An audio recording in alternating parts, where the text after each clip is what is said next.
Voilà, merci, chers téléspectatrices, téléspectateurs, bonsoir et merci d'être au rendez-vous avec votre émission Politis de ce lundi 8 décembre. Ce soir, je reçois le président du mouvement pour le changement démocratique, M. Moussa Fall. Monsieur le Président, bonsoir. Merci infiniment d'avoir accepté mon invitation. Chers téléspectateurs, je vous présente brièvement mon invité. Né en 1946 à Boutilimite, Moussa Fall est titulaire d'un DSS en gestion d'entreprise.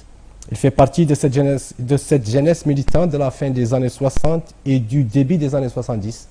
Il fut président de la Banque de l'Habitat, directeur de la BCM, directeur général de la SMCPP, produits pétroliers, ne pas confondre à la SMCP, des pêches, la SOMI, la raffinerie, de la Sonimex, avant de devenir conseiller du gouverneur de la BCM en 1989.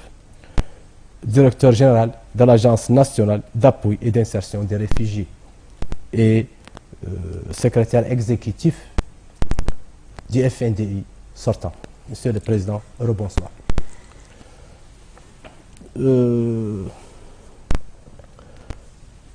Monsieur le Président, une première question. Quelle analyse faites-vous de la situation politique qui prévaut actuellement dans le pays? Merci bien de m'avoir invité à cette émission, qui est une émission phare, suivie par un grand nombre de téléspectateurs. Et donc, je suis très honoré d'être ici devant vous pour répondre à vos questions. Merci beaucoup.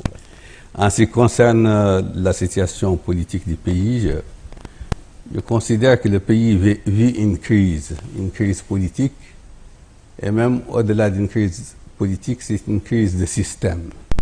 Vous savez, la Mauritanie a... L'histoire politique des pays peut être résumée en étapes politiques. On va d'une étape politique avec ses caractéristiques qui sont propres,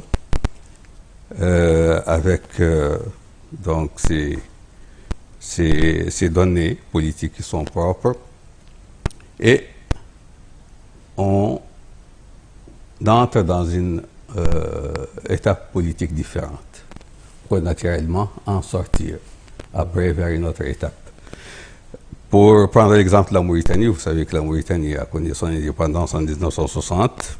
Elle a connu le régime du parti unique jusqu'en 1978. Et puis après, il y a eu le régime militaire de 1978 à 1992. Et de 1992 à nos jours, en dehors de la période courte de la transition et du régime civil démocratique, nous sommes dans une phase de régime autocratique. Or, les régimes autocratiques, comme vous le savez maintenant, ils sont passés de mode. Ils sont passés de mode aussi bien en Afrique du Nord qu'en Afrique occidentale et dans l'Afrique d'une manière générale. Nous avons, avec le printemps arabe, connu des évolutions politiques majeures, dont la plus exemplaire est celle qui vient de se passer en Tunisie. Et nous avons, en Afrique de l'Ouest, des changements qui ont donné naissance à des régimes civils démocratiques. Et les derniers changements qui se sont passés au Burkina Faso montrent que c'est ça le sens de l'histoire. Et la Mauritanie est encore dans cette phase. Elle est dans un système anachronique qui demande à être, disons, surpassé, à être dépassé. Et c'est ce qui explique le fondement de la crise politique dans laquelle nous nous trouvons. Et donc, nous sommes dans une période de passage d'une étape à une autre. Et naturellement, c'est une période de gestation qui est généralement assez difficile. C'est cette période de Aziz, vous voulez dire? C'est la période d'Aziz. Aziz est venu par un coup d'État. Il a été élu parce que il maîtrise tous les leviers du pouvoir et il les utilise dans les élections qui se sont déroulées. Et naturellement, nous sommes dans un régime autocratique. Ce n'est pas un régime démocratique et ce n'est pas un régime civil et démocratique. Mais voilà, Monsieur le Président, comment vous dites nous sommes sous un régime autocratique? Expliquez-vous exactement. Un régime autocratique, c'est un régime qui est entre les mains d'une seule personne. Il n'y a pas de concertation, il n'y a pas de délégation, il n'y a pas de décentralisation. Tout est entre les mains d'une seule personne et elle en fait ce qu'elle veut. Un régime autocratique est par exemple un régime qui peut prendre une partie du terrain du stade pour le donner à des gens sans aucun critère. Le parti autocratique est un parti qui peut signer un contrat de réalisation d'un aéroport de dimension internationale sans passer par les procédures habituelles de l'État.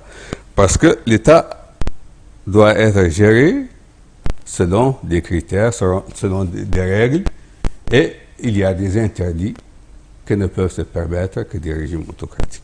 Un régime autocratique, c'est le régime, par exemple, qui a donné une partie du terrain de l'école de police pour construire des boutiques.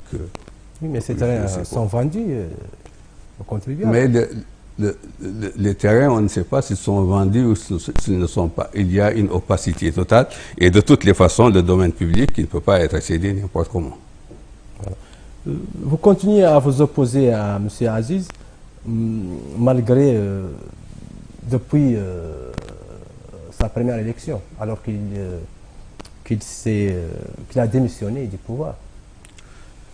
On continue, on ne s'oppose pas au régime, à M. Aziz, on s'oppose au système autocratique et au régime autocratique qui est incarné dans la situation actuelle par Aziz, par le président Aziz. Aziz est venu par un coup d'État, on l'a combattu dans le cadre de ce qu'on appelait le FNDD.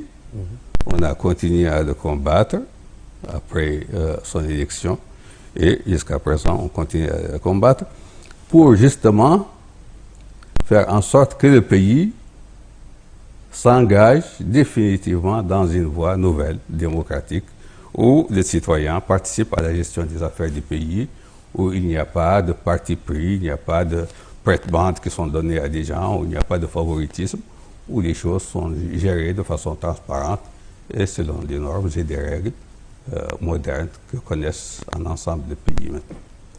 On vous entend toujours dire nous ne reconnaissons pas le pouvoir Aziz. Pourquoi vous ne le reconnaissez pas? On ne le reconnaît pas parce que pour le reconnaître, il faut qu'il y ait des élections inclusives, transparentes, acceptées par tous et auxquelles ont participé ou vont participer ou doivent participer tout le monde.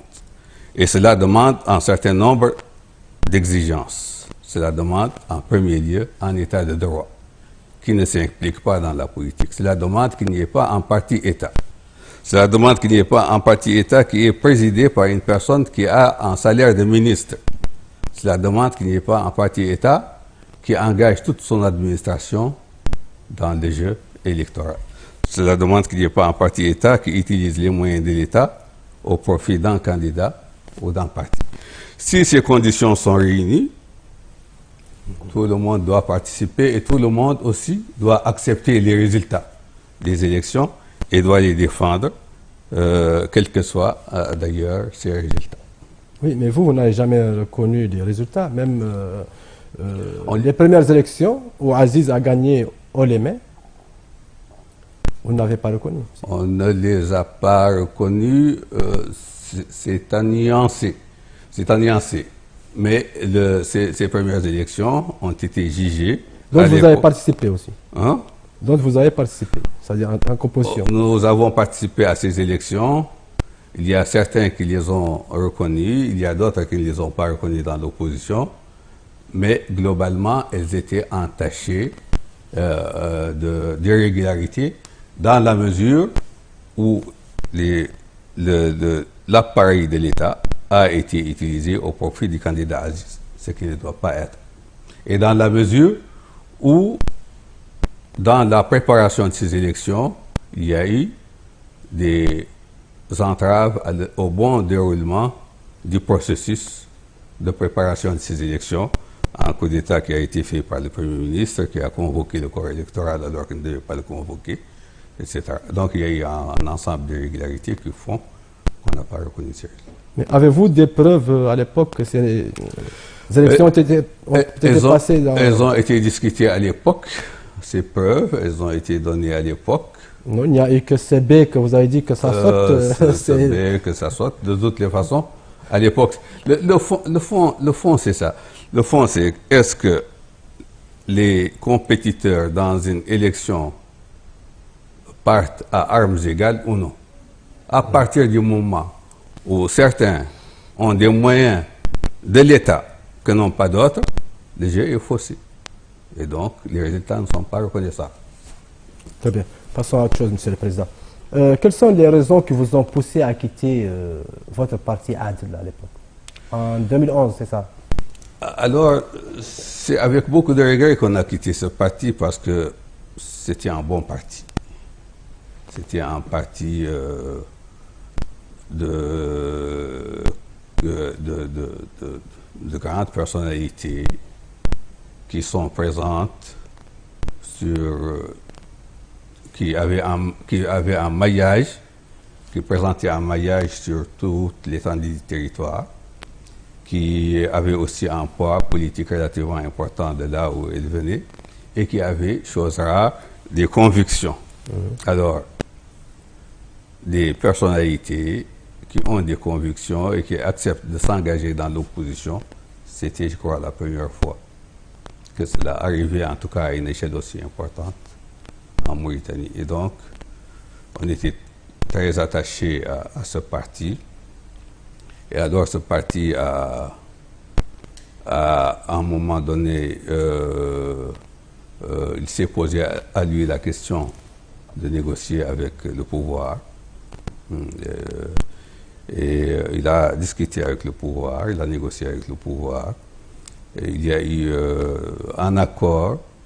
Et donc, on a accompagné tout cet accord et toutes ces discussions.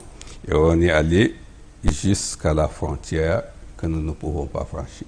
Je dirais même, je crois qu'on a mis un pas de l'autre côté de cette frontière, mais on n'a pas pu aller plus loin. On a reculé parce qu'en fait, l'accord qui a été négocié avec le pouvoir, finalement, n'a pas été respecté, n'a pas été appliqué. Certains ont voulu aller plus loin pour donner encore la chance à cet accord d'être appliqué. Nous, à partir du moment où il n'a pas été appliqué immédiatement, on a jugé qu'il ne fallait pas aller plus loin. On est resté là où on est resté. Donc vous êtes parti créer le mouvement Bon, le mouvement on l'a créé beaucoup plus tard. Non, le mouvement on l'a créé beaucoup plus tard. Parce que quand on est parti de l'accord, d'abord on a gelé notre participation à ADL dans un premier temps. Et puis on a attendu de voir quelle allait, où nos amis, jusqu'à quelle limite nos amis iraient. Et on a attendu un moment, puis après, quand on a vu que ça s'éloignait de plus en plus, on a décidé de rejoindre. On a décidé de rejoindre la Côte. Et la Côte, c'est une coalition de partis. Et donc, pour pouvoir rejoindre la Côte, on s'est transformé en mouvement, ce qu'on appelle le MCD. Ce n'est pas un parti, mais c'est un mouvement que nous avons créé pour pouvoir intégrer la Côte. Le téléphone qui sonne? Le téléphone, c'est vibré, oui, je ne sais pas pourquoi. Il doit être éteint complètement. Bien. Monsieur le Président, parlez-nous de votre mouvement pour le changement démocratique. Et qu'attendez-vous pour intégrer un parti ou en créer un propre à votre mouvement? Alors, le mouvement, c'est donc un groupe qui a été créé pour pouvoir intégrer la COD. Les partis de la COD existent. Nous n'avons pas voulu intégrer l'an 2. Et nous n'avons pas aussi voulu créer un parti. Parce qu'un parti, il est créé pourquoi? Un parti est créé essentiellement pour faire des élections, les gagner au niveau national. Des élections présidentielles, des élections législatives, des élections municipales au niveau national. Bon, il a naturellement d'autres missions, mais en tout cas, principalement, c'est ça sa mission fondamentale. Et nous considérons que l'état actuel des choses ne permet pas à un parti, et de surcroît à un parti d'opposition, de réaliser ses ambitions. Parce que les jeux ne sont pas libres, comme je l'ai expliqué. On ne peut pas démocratiquement, aujourd'hui, gagner une élection contre le parti du pouvoir et contre le pouvoir. Donc les conditions fondamentales ne sont pas encore créées pour qu'il y ait, disons, un terreau favorable à l'éclosion de grandes formations politiques.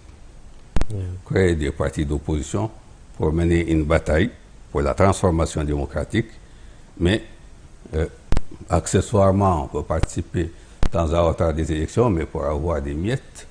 Mais en tout cas, on ne peut pas franchir la barrière de la victoire électorale nationale tant que les conditions n'ont pas changé. Et nous, notre objectif principal dans la situation actuelle est justement d'agir dans le cadre du forum actuel, en coalition et en collaboration avec les autres partis de l'opposition, pour parvenir à une rupture avec le système autocratique et pour basculer vers un système démocratique réel. C'est-à-dire que vous resterez en mouvement? Pour le moment, probablement que nous resterons en mouvement, mais il y a une initiative qui n'est pas de nous, mais qui a été engagée par des amis à nous, d'autres partis qui sont dans le forum, qui veulent agréger un ensemble de partis. Cette initiative, nous en sommes membres, nous l'accompagnons, et si elle donne un résultat, ce résultat nous concernera. J'ai une question. Nous concernera. Oui. En vous écoutant, Monsieur le Président, je me rappelle un peu de votre compagnon de route, Baba Ahmed Dioura. Que vous inspire ce tandem? Vous savez, nous sommes des amis depuis, je Baba crois... Ahmed Dioura, Moussa Fall... Nous sommes des amis depuis, je crois, 59. 59. Vous n'étiez peut-être pas encore né. Pas du tout. C'est ça. Et voilà, c'est une amitié qui dure et c'est louable. On dit que vous faisiez et défaisiez des appareils politiques et fantasmez même adulateurs et détracteurs et même redoutés par les politiciens les plus aguerris. Que vous inspirent ces commentaires ou ces qualificatifs qui sont collés sur Moussa Fall et Baba Ahmed Dioura? On dit beaucoup de choses, Oui. mais vous me voyez devant vous, je suis un homme ordinaire, tout à fait ordinaire. Nous sommes des gens tout à fait ordinaires. Si on pouvait déplacer les montagnes, on aurait déplacé le régime actuel. Donc, je crois que c'est de l'exagération tout ça. Ah bon? Et je crois. Donc, on dit que les politiciens vous craignez. Il faut demander aux politiciens. Voilà, je le ferai un jour. Bon, étant membre fondateur de l'IFD, que vous avez quitté après les élections municipales de 1994, pouvez-vous nous dire les causes de votre départ de cette formation pour le PRDS? Oui, à l'époque, c'est une époque très lointaine maintenant. À l'époque, nous, on était on était dans le système, dans le régime de Maouya Ahmed jusqu'en 89. À partir de 89, il y a eu des divergences. Et donc, c'est un peu éloigné de cela. Et il y a eu donc la démocratie en 92, et effectivement, nous sommes entrés dans l'IFD, et par la suite dans l'IFD nouvelle. Puis par la suite, à partir de 94, le pouvoir de Maouya a commencé à rectifier une partie de ce qu'on lui reprochait. Et nous avons discuté avec le président Ahmed Dada pour lui dire qu'il y a des changements qui sont en train de s'opérer dans le pays. Il y a eu des négociations importantes avec les institutions financières internationales qui s'étaient traduites par un accord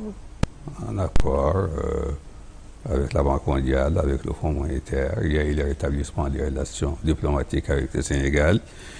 Il y a eu le rétablissement des relations d'amitié avec un ensemble de pays de la communauté internationale. Relations qui avaient été perturbées par la guerre du Golfe et les prises de position du régime à l'époque par rapport à cette guerre du Golfe. Quand ces changements-là ont été opérés, on avait discuté avec le président Ahmed Dada et donc on a jugé qu'il n'y avait plus motif à s'opposer au président Maouya Ahmed. On a effectivement quitté l'IFD pour rejoindre le PRDS. On dit même que vous êtes, vous et Beba exactement, que vous êtes derrière le retour d'Ahmed Dada et son intégration au sein de la famille politique opposante à Maouya Ahmed à l'époque. C'est vrai? Le président Ahmed Dada a décidé. Vous savez, le président Ahmed Dada était gouverneur de la Banque centrale, ministre des Finances, et à l'époque, il était fonctionnaire de la Banque mondiale en République centrafricaine, je crois. Et il a décidé, on ne l'a jamais vu avant. Jusqu'à son arrivée ici, on ne l'a jamais vu, on n'a jamais discuté avec lui. Il est venu ici, je crois qu'il s'est informé sur la situation du pays et il a décidé de se présenter aux élections et on l'a soutenu. En tant qu'indépendant à l'époque? En tant qu'indépendant à l'époque. Donc, Monsieur le Président, on dit que vous avez encouragé la candidature de Sidi Ould Cheikh Abdallahi. Avez-vous été contacté à cette époque par les militaires? Je n'ai jamais été contacté par les militaires avant la candidature de Sidi Ould Cheikh Abdallahi.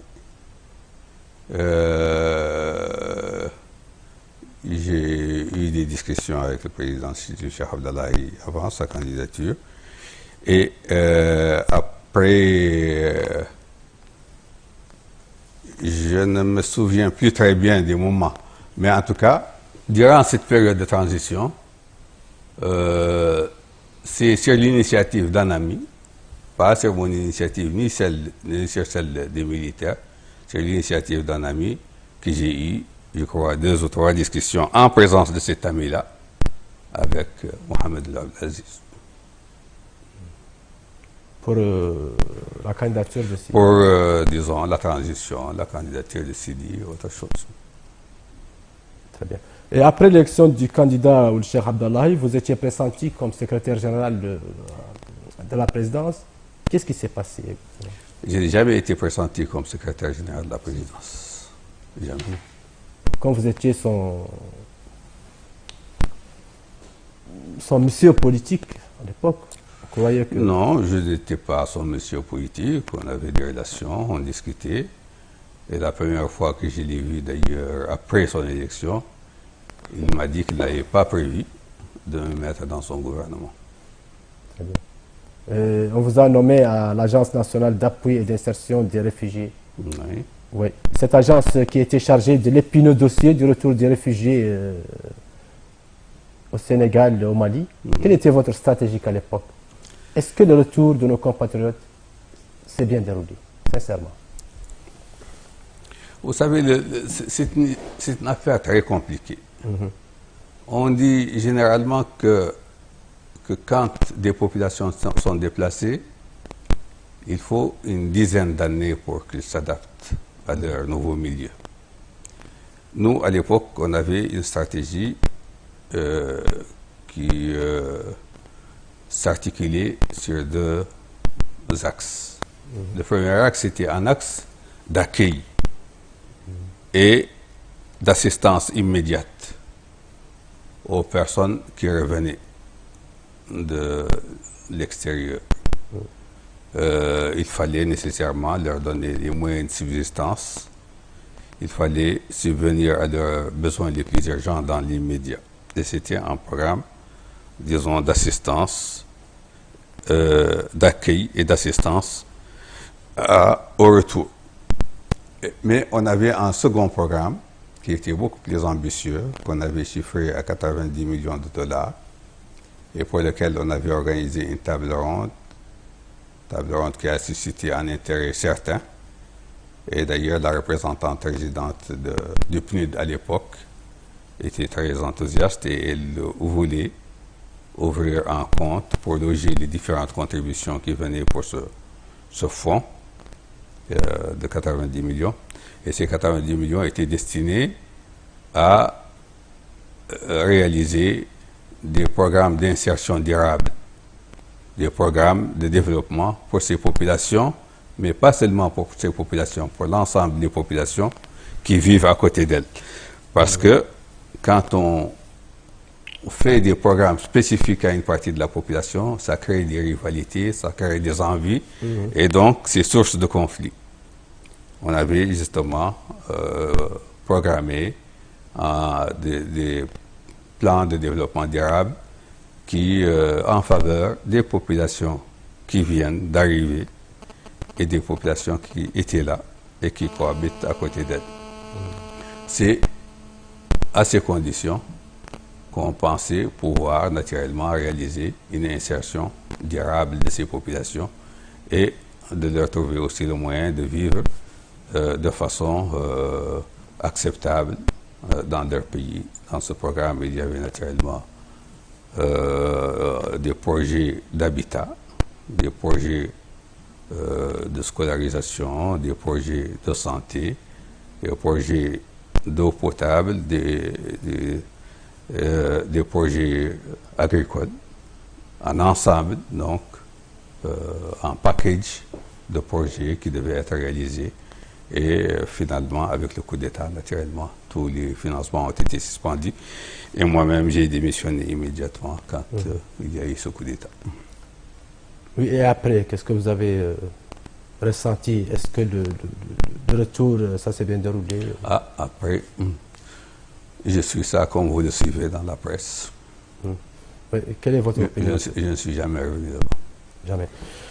Voilà. Le FNDI dont vous étiez le secrétaire exécutif, pouvez-vous nous faire un briefing du bilan du FNDI au cours de votre mandat expiré? Bon, alors, le FNDI, c'est un grand projet. En fait, le FNDI, il est venu... L'opposition mauritanienne a créé, je crois, 3 fronts depuis qu'elle a existé en 92. Après donc la démocratisation de 91-92. Il y a eu le FDUC.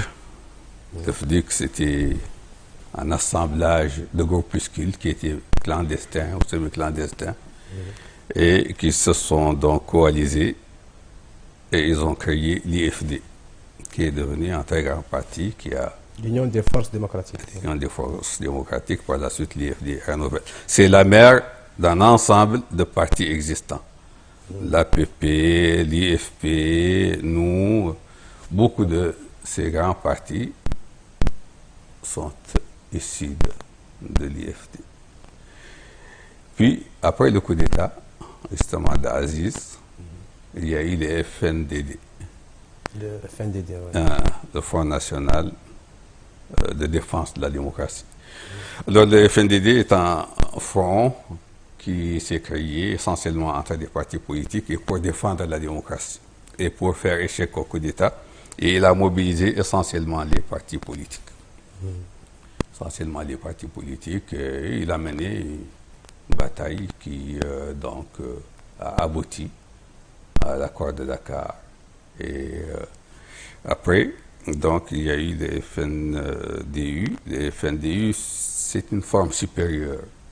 Autant les FNDD étaient essentiellement De partis politiques.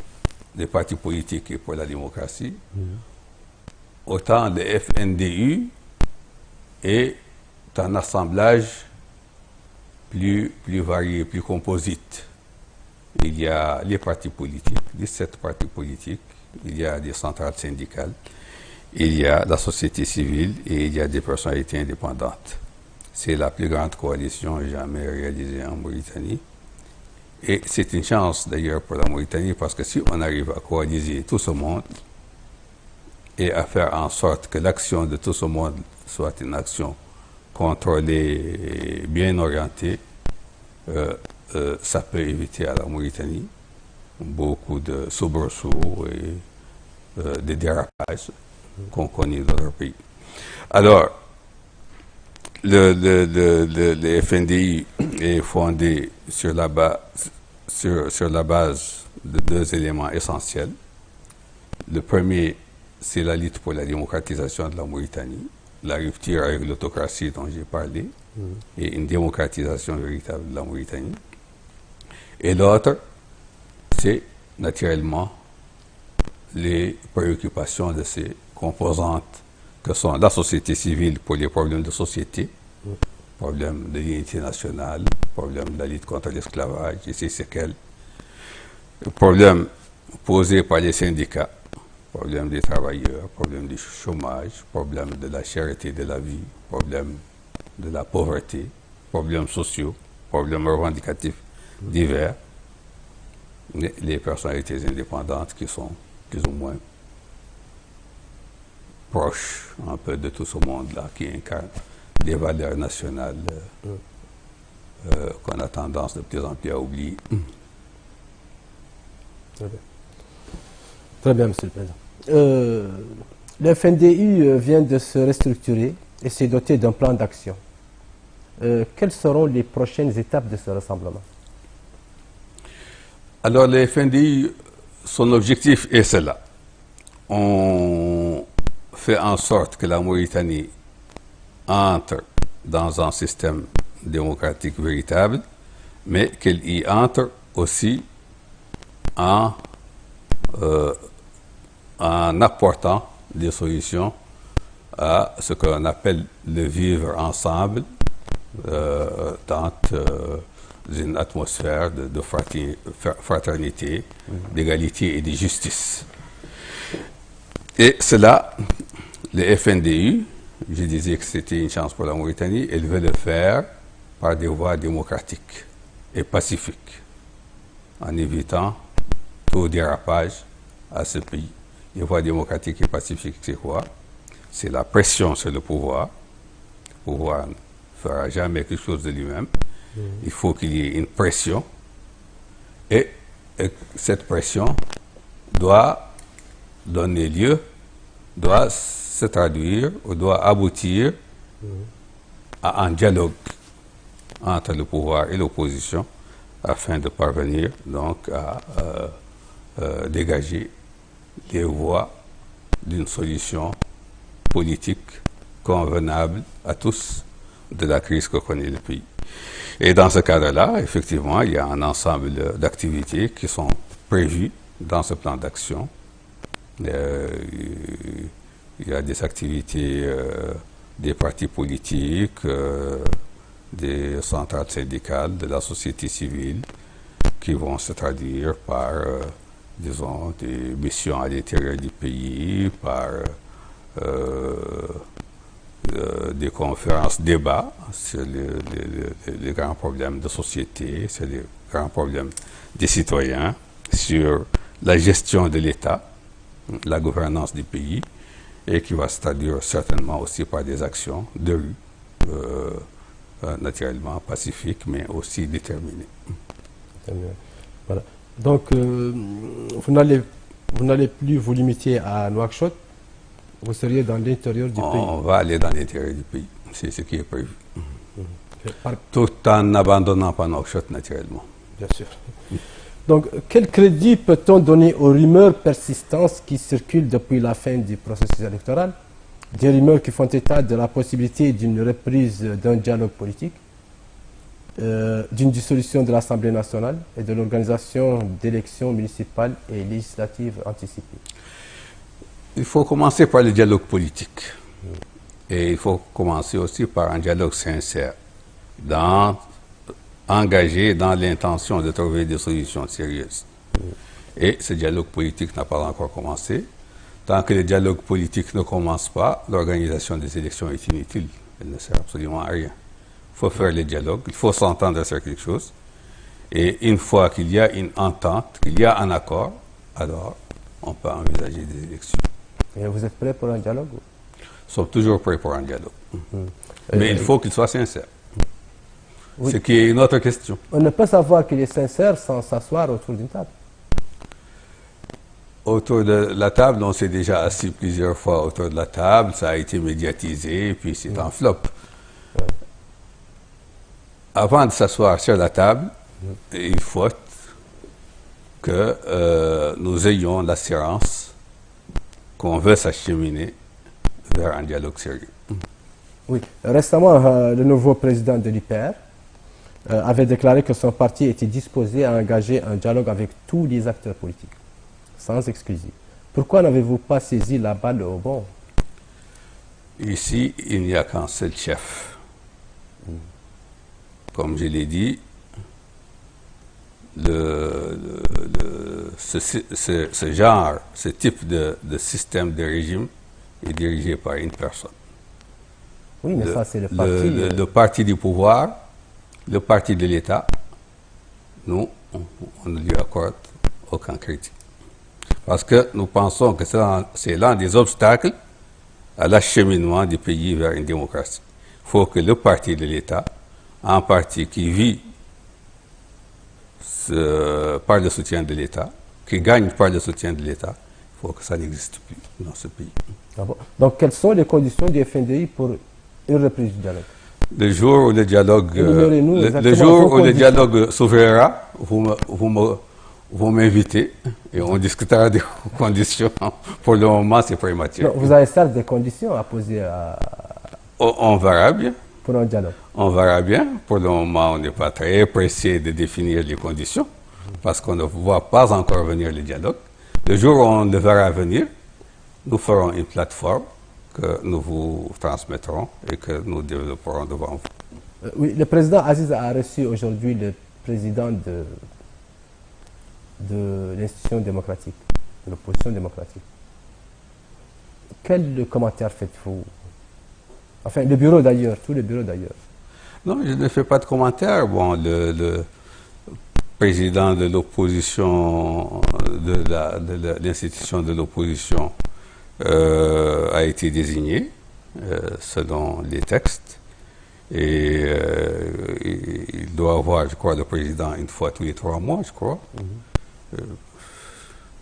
C'est dans l'ordre des choses. Très bien. Mais en sortant, il a précisé que la réunion était sincère, franche. Oui, ça concerne l'institution de l'opposition. Nous ne sommes pas dans l'institution de l'opposition.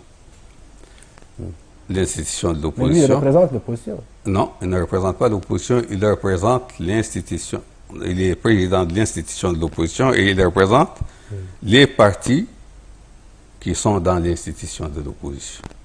Ces partis-là, ils sont connus. Je crois qu'il y a 3 partis. Nous autres, on n'en fait pas partie. Donc vous n'êtes pas intéressé par le... On suit ça naturellement, on suit ça, mais on n'est pas particulièrement concerné par ça. Les Flammes ont revendiqué lors de leur congrès de Nouakchott l'autonomie pour les provinces du sud du pays. Quel commentaire vous inspire cette revendication?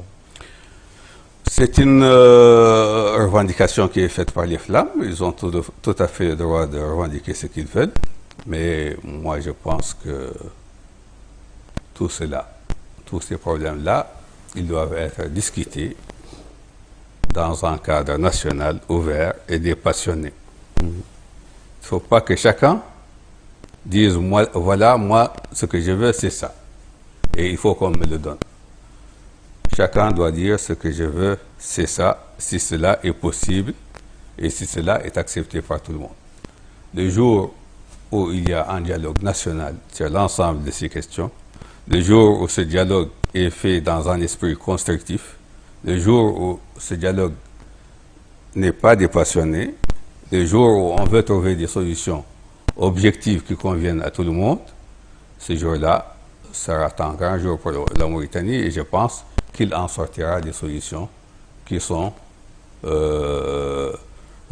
profitables à toutes les communautés de ce pays.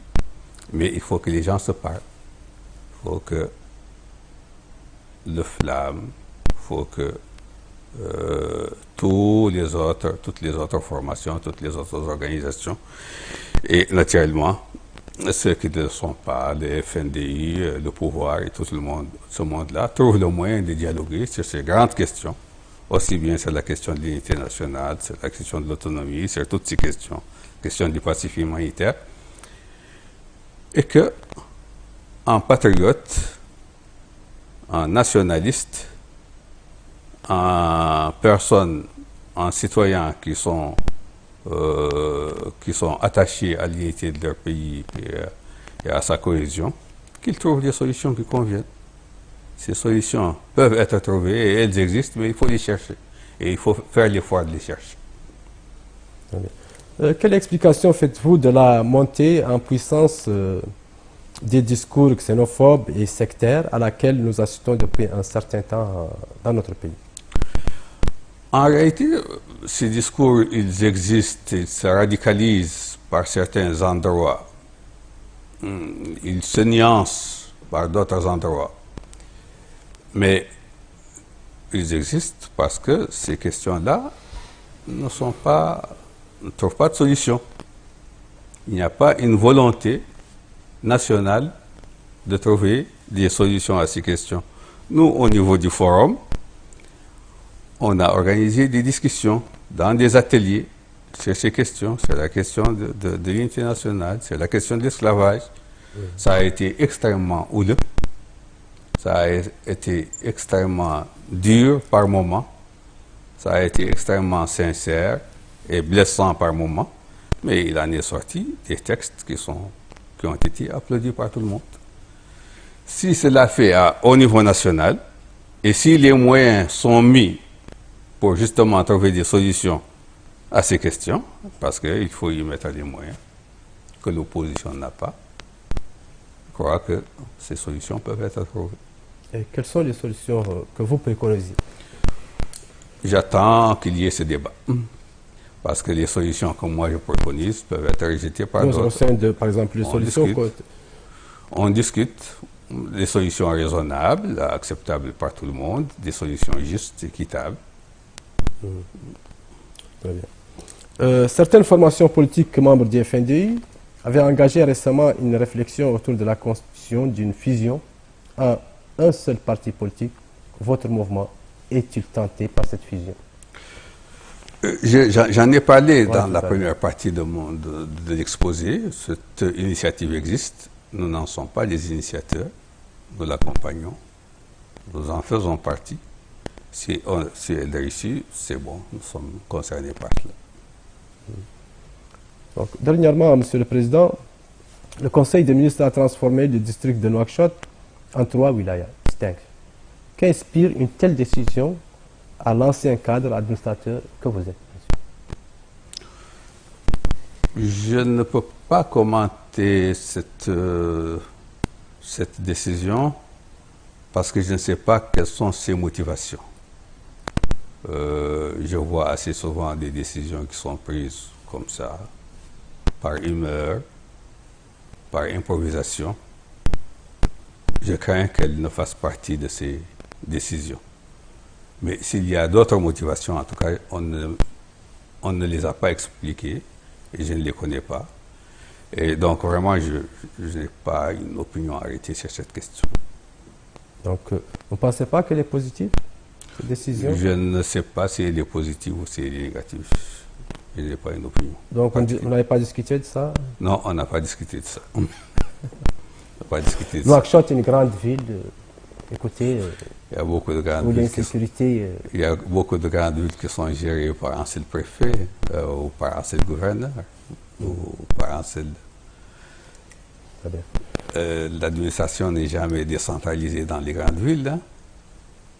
Toujours sous une même tutelle. Maintenant, s'il y a besoin de la décentraliser, je ne sais pas. Je ne connais pas. Vous n'avez pas d'idée. Non. Voilà. Voilà, Monsieur le Président, on va passer à la seconde partie de notre débat et qui concernera l'économie.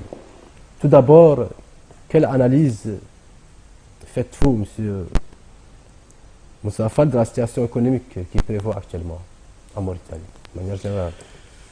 D'une manière générale, la situation va commencer à être difficile. Nous avons vécu une période d'or, véritablement, avec énormément d'opportunités qui sont venues en même temps. C'était exceptionnel. Le prix du fer était très élevé. Le prix de l'or était très élevé et l'exploitation de l'or a commencé durant ces dernières années. Le pétrole aussi. Même le poisson, ses prix sont allés jusqu'à 14 000 $ la tonne. Et il y a eu, disons, la destination Mauritanie pour les pétroliers était une grande destination. Il y a eu énormément de sociétés pétrolières qui sont venues pour exploiter, pour justement faire des recherches pétrolières. Et il y avait une activité relativement intense. Et dans le domaine minier, il y avait le Taziast qui projetait de faire une extension qui allait lui permettre de passer à 200 000 onces par an, une production de 200 000 onces par an, production de 1 200 000 onces par an. Et naturellement, il y avait des projets au niveau de Zouarat dans le domaine du fer qui était intéressant. Maintenant, il y a un retournement réel de la situation qui est très pénalisant pour le pays. Les prix du fer ont beaucoup baissé, de près de 40%. Le pétrole, sa production a diminué et son prix aussi. Taziast, pour le moment, elle met en veilleuse son programme de développement.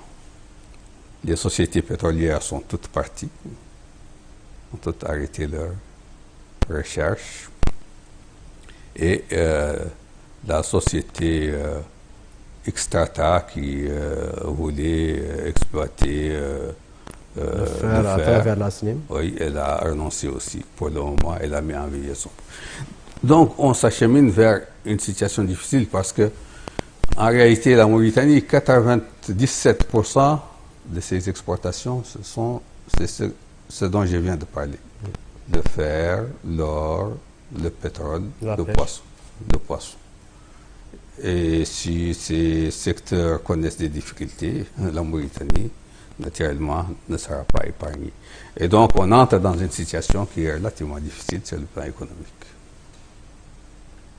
Donc, que préconisez-vous en tant qu'économiste, connaisseur de la situation? Je ne suis pas au pouvoir, ce n'est pas à moi de préconiser quoi que ce soit. Je sais que c'est une situation difficile. Et la situation difficile demande naturellement une politique qui lui soit adaptée. Et je n'ai pas particulièrement réfléchi à cela parce que je ne suis pas... N'est-ce pas, dans la position qu'il faut. Dans la position qu'il faut, justement.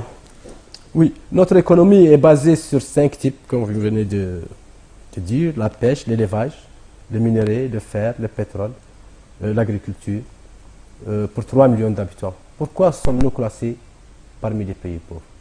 D'ailleurs, nous l'avons toujours été. Bon, nous sommes 3 700 000 habitants. Ouais.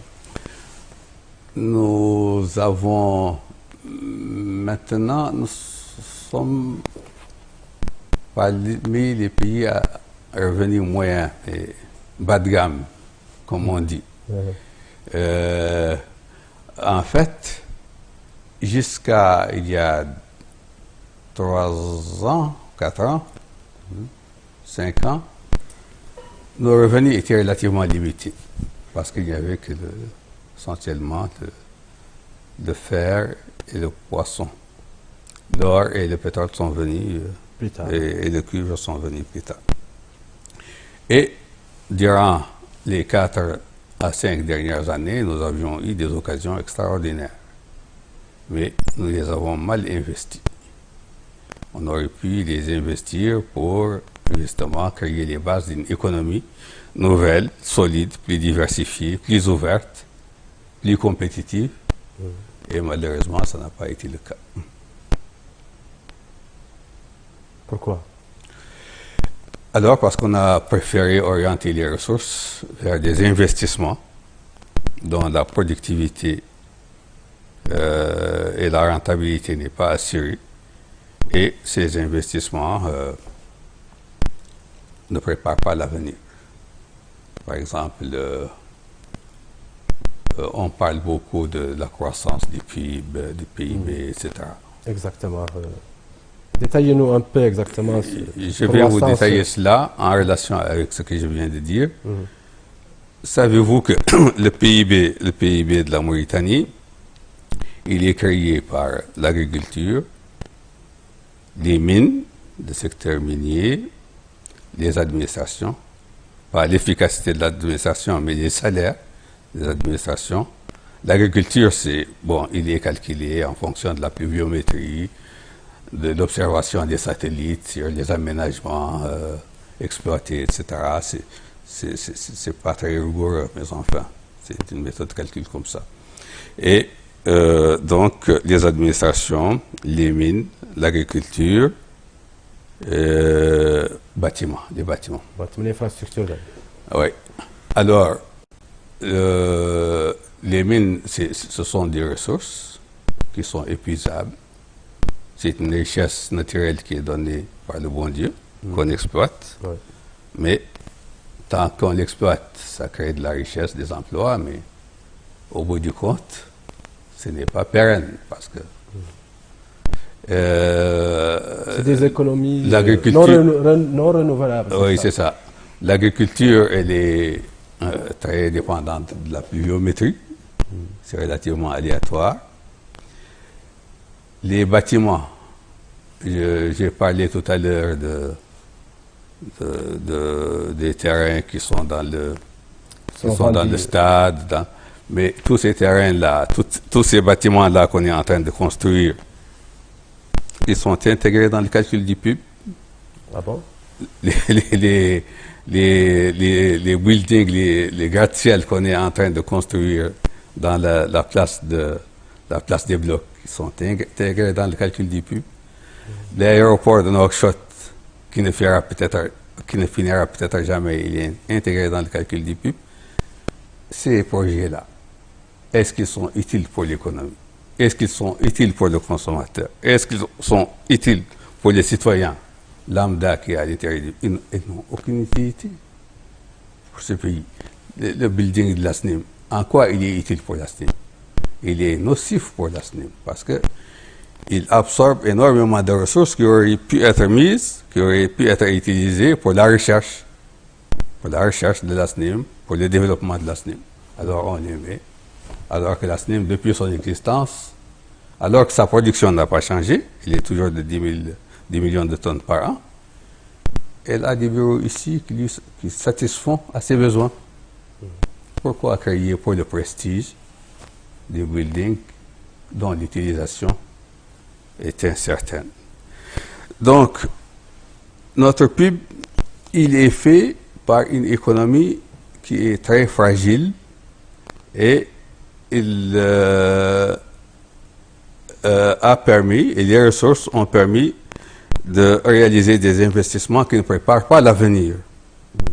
Et donc, tout projet qui n'est pas rentable peut aujourd'hui augmenter notre pub, mais demain, quand commencera son exploitation et qu'il fera des déficits, alors ce sera la récession. Parce que le PIB, c'est les valeurs ajoutées. Et quand il y a des déficits, il y a automatiquement une diminution du PIB. Donc, on est sur une fausse route. Les ressources, quand on les a, on doit les utiliser de manière rationnelle, de manière efficace pour préparer le présent et pour aussi préparer l'avenir. Le présent, c'est l'amélioration des conditions de vie des masses, c'est la lutte contre la pauvreté, c'est la cohésion sociale dont nous venons de parler. Sur aucun de ces fronts, il n'a été réalisé quelque chose. L'économie n'a pas été diversifiée, c'est toujours les mêmes économies. Et c'est en train de se rétrécir parce que la conjoncture est en train de changer. La pauvreté, le taux de pauvreté n'a pas diminué, en tout cas pas sensiblement. La cohésion sociale, il y a ces mouvements extrémistes qui se développent. Et donc, nous avons des ressources qui sont mal utilisées aujourd'hui, qui se traduisent peut-être aujourd'hui par une augmentation du PIB, mais qui ne préparent pas l'avenir et qui demain se retourneront contre notre pays quand leur exploitation s'avérera déficitaire. Oui, mais quel est l'effet de cette croissance du PIB? Nous sommes à 6,8. Quel est son effet, son impact sur la population et sur le pays lui-même?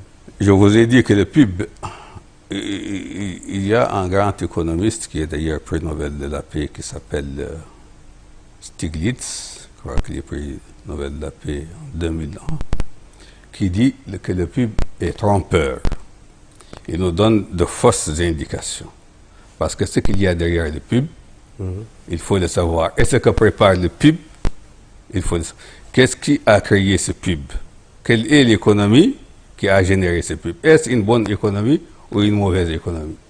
Est-ce que ce PIB est généré par des projets qui vont créer une pérennité dans le développement économique et dans l'amélioration des conditions de vie des populations?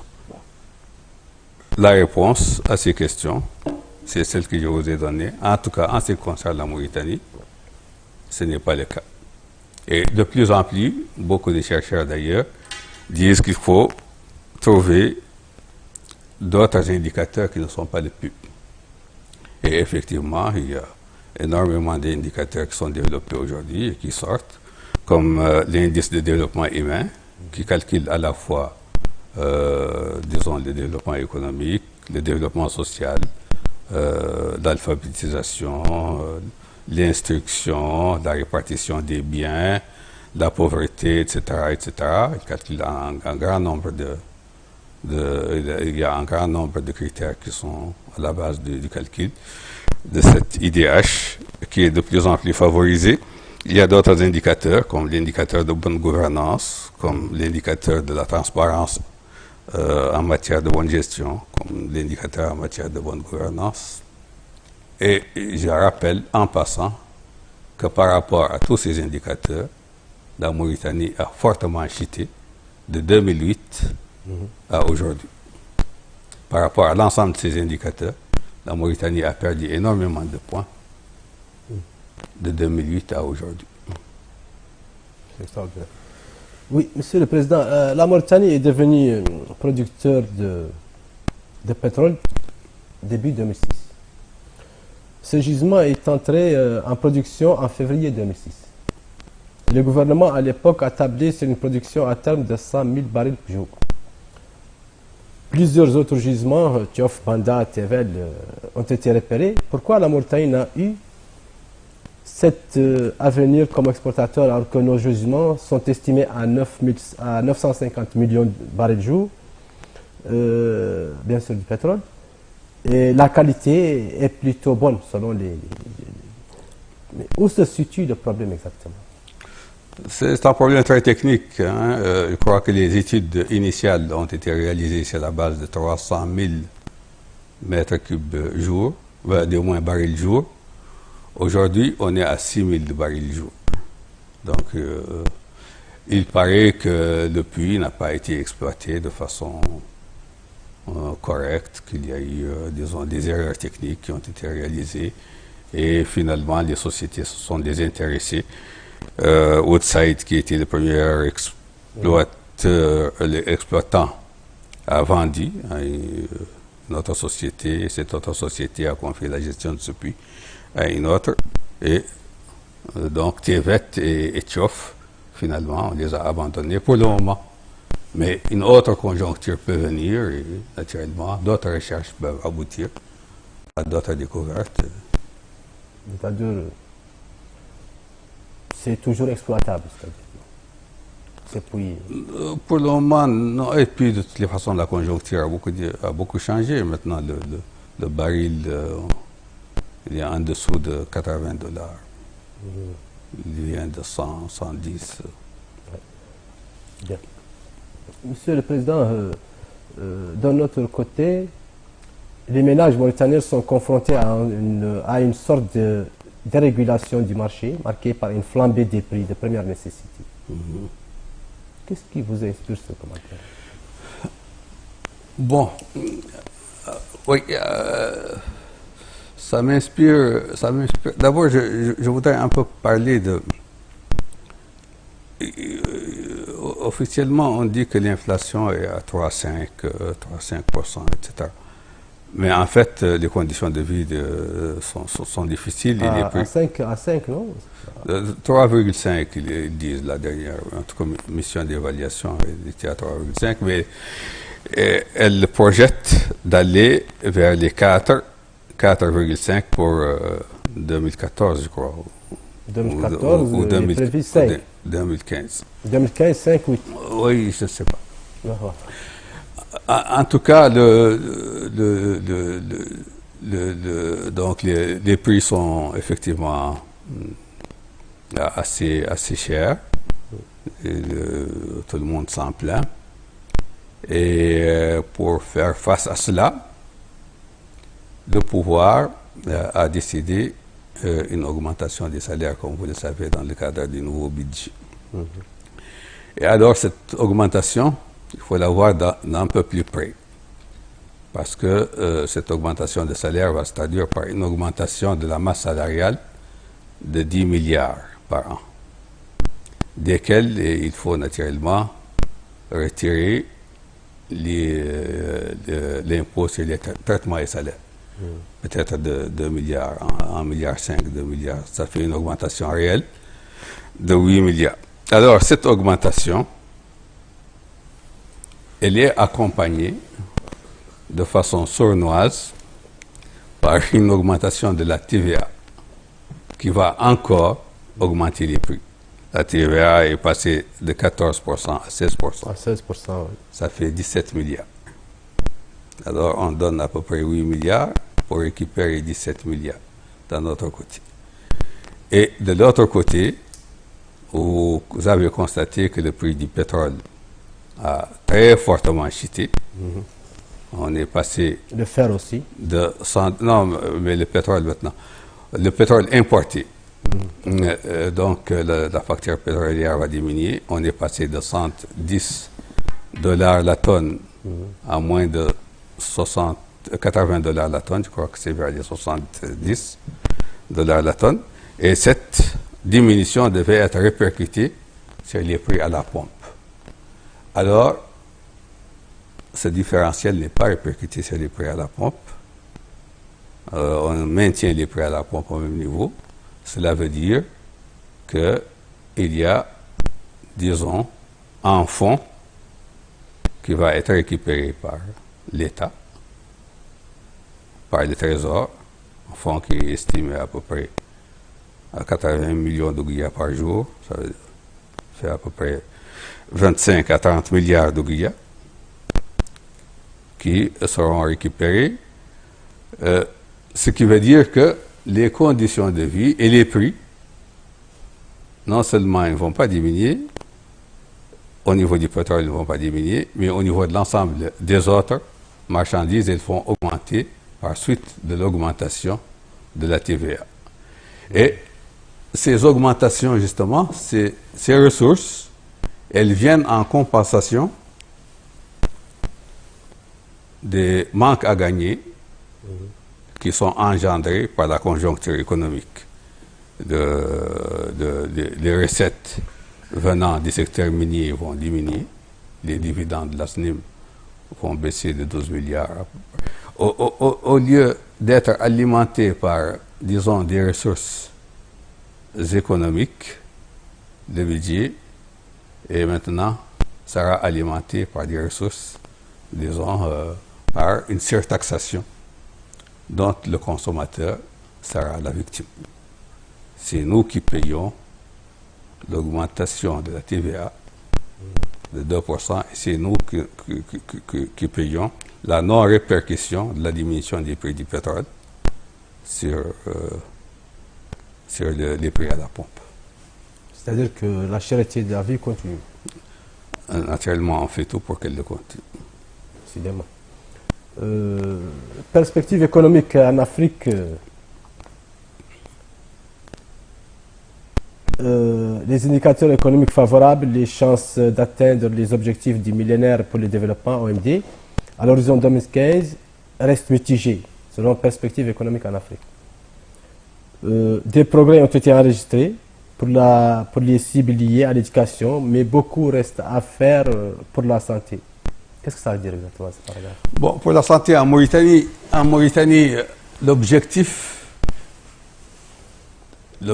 des OMD pour 2015, en passant, vous savez, il y a un cadre stratégique de lutte contre la pauvreté, cadre stratégique de lutte en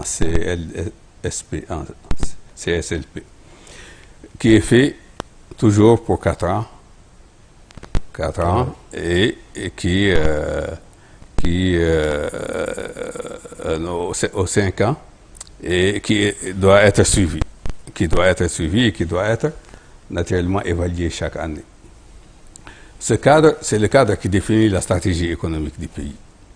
Alors, ce cadre, il a été fait en Mauritanie, mais je crois qu'il a été mis dans les tiroirs. Tout ce qui est fait, ou l'essentiel de ce qui est fait parce que le président a visité telle ville, ou le président a visité telle école, il en fait 2 ou 3 nouvelles, il a visité tel dispensaire ou tel hôpital, il achète des équipements, etc., etc. Mais tout cela devait être fait dans un cadre réfléchi, dans un cadre, disons, préparé de façon plus rigoureuse. Alors, les objectifs, l'évaluation de ce cadre stratégique n'a été faite qu'en 2011. Depuis 2011, on l'a délaissé complètement. Pour ce CLSP, l'objectif pour la santé en particulier était de parvenir à un budget qui atteint les 8% du budget national. Aujourd'hui, en Mauritanie, le budget de la santé est de 18 milliards, donc il y a à peu près, et il n'est qu'à 4%, alors qu'au Sénégal, il y a 11%. Il y a 11% au Sénégal, nous, on est à 4%. Pourquoi cette différence, monsieur le Président? Parce que c'est une différence de politique, c'est une différence de stratégie, de politique de santé. Ici, on n'accorde pas toutes les ressources qu'il faut pour qu'on ait un système de santé performant et donc efficace. Sénégal, ils ont une politique de santé plus agressive et donc plus efficace, et cela d'ailleurs se voit assez souvent. Nous envoyons là-bas une bonne partie de nos malades. Bien entendu. Voilà, Monsieur le Président, je crois que comme signale que le temps imparti est terminé. Il ne me reste plus que remercier mes chers téléspectateurs, les téléspectateurs de l'Ouattania, mais aussi M. Moussa Fall, président du mouvement pour le changement démocratique, qui a bien voulu répondre à nos questions sans détour aucun. Merci, Monsieur le Président. Et merci bien, et à la prochaine. Pourvu qu'elle ne soit pas très rapprochée. Ok.